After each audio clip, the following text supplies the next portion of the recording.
Anapokea al-Imam Abu Ya'la katika musnad yake na vile vile al-Imam al-Bazzar katika musnad yake kutoka kwa Sayyiduna Jabir ibn Abdullah radiyallahu anhuma kwa Mtume sallallahu alayhi wasallam amesema, afdalu ayami dunya al-ashr, siku zilokuwa bora zaidi katika masiku ya dunia ni siku 10. Rawi wa hadith nasema anamaanisha siku 10 za mwanzo za mwezi mtukufu wa Dhulhijja. Maashiria kuwa tuna al-ashhurul hurum na miezi minne mitukufu, mmoja uko peke yake ambao kwamba ni mwezi wa Rajab, na miezi mitatu ya kufuatana Dhulqa'da na Dhulhijja na Muharram.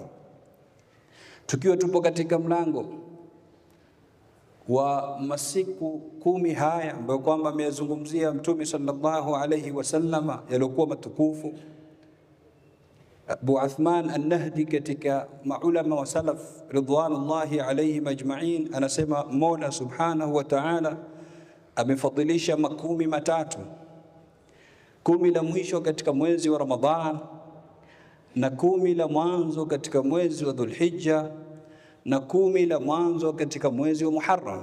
Haya makumi matatu yana fadhila kubwa kwa Mola subhanahu wa ta'ala, na hiyo ni ikhtiyari yake katika kufanya baadhi ya vitu ni bora kuliko vingine na baadhi ya masiku ni bora kuliko mengine. Allahu yakhluqu ma yasha'u wa yakhtar, Mola subhanahu wa ta'ala anaumba anachotaka na anachagua kukifanya hichi ni bora kuliko chengine. Inabainisha fadhila yake masiku kama haya kwa Mola subhanahu wa ta'ala ameapa kwayo katika Al-Qur'an Al-Karim alipotuambia wal fajr wa layalin ashr. Wengi katika maulama wa tafsiri wanatuambia wa layalin ashr, na masiku 10 yalokusudiwa katika aya kama hii ni masiku 10 haya ya mwanzo ya Dhulhijja yanozungumziwa kama masiku 10 ama bora zaidi katika masiku ya mwaka. Kwa hivyo Mola subhanahu wa ta'ala kaapa wal fajr wa layalin ashr, bali Mola subhanahu wa ta'ala ameyataja vile vile katika sehemu nyingine aliposema wayadhkuru ismallahi fi ayamin ma'lumat. Sayyiduna Abdullah ibn Abbas habrul umma wa turjumanul Qur'an anasema ayamun ma'lumat zilotajwa katika aya kama hii ni siku 10 za mwanzo za Dhulhijja. Kwa hivyo Mola subhanahu wa ta'ala amezitaja katika sehemu zaidi ya moja. Katika masiku tuliokuwa nayo katika mwaka, masiku 360, hakuna masiku yaliyokuwa bora zaidi na yenye fadhila kama haya 10 ya mwanzo wa mwezi wa Dhulhijja. Mtume sallallahu alayhi wasallam katika hadithi iliyopokewa na al-Imam al-Bukhari katika sahihi yake kutoka kwa Sayyiduna Abdullah ibn Abbas radiyallahu anhuma anasema Mtume sallallahu alayhi wasallam ma min ayamin al-amalu as-salihu fiha, na katika riwaya fihinna ahabbu ila Allah min ayami al-ashr au min hadhihi al-ashr.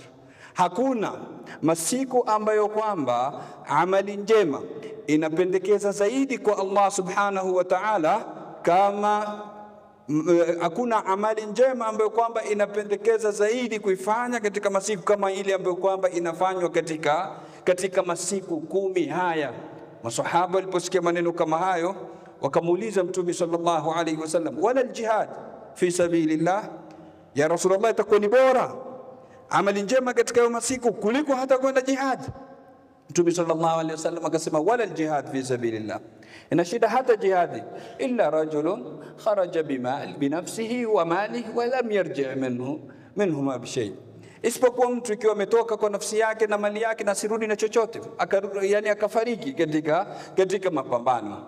Kwa hivyo Mtume sallallahu alaihi wasallam anatubainishia katika hadithi kama hii kuwa ndani ya masiku haya matukufu mizani zinageuka na zinabadilika. Leo nitakuuliza swali, nikwambie kati ya mtu ambaye kwamba amekaa nyumbani, yuko kwenye sitting room yake, amekaa kwenye sofa, anapigwa na AC, hayuko hata kwenye joto, hana dhiki yoyote, na mtu ambaye kwamba yuko katika kawanja la mapambano, anapambana na adui, nani bora kati ya hawa wawili? Bila shaka Pasi na ikhtilafu, kila mmoja atasema ni yule ambaye kwamba ametoa nafsi yake mahanga kwa yuko katika mapambano. Mtume sallallahu alaihi wasallam asema wala jihad fi sabilillah. Yani hapa huyu yuko katika nyumba yake, amekaa sebuleni, lakini ana al-amalu salih, amekaa amefunga, yuko hapo anamtaja Mola subhanahu wa ta'ala, anasoma Qur'ani, yuko hapo anatoa sadaka kama ni kwa kupitia M-Pesa, yuko pale anafanya al-a'malu salihah bila uzito wote. Huyu amali yake ni bora zaidi kuliko yule ambaye kwamba yuko katika mapambano. Hii inatosha kukupa taswira utukufu wa masiku kama haya 10 ya mwanzo wa mwezi wa Dhulhijja. Kwa hivyo ndio afdalu ayami dunya, ndio masiku bora zaidi katika masiku ya nini, ya dunia.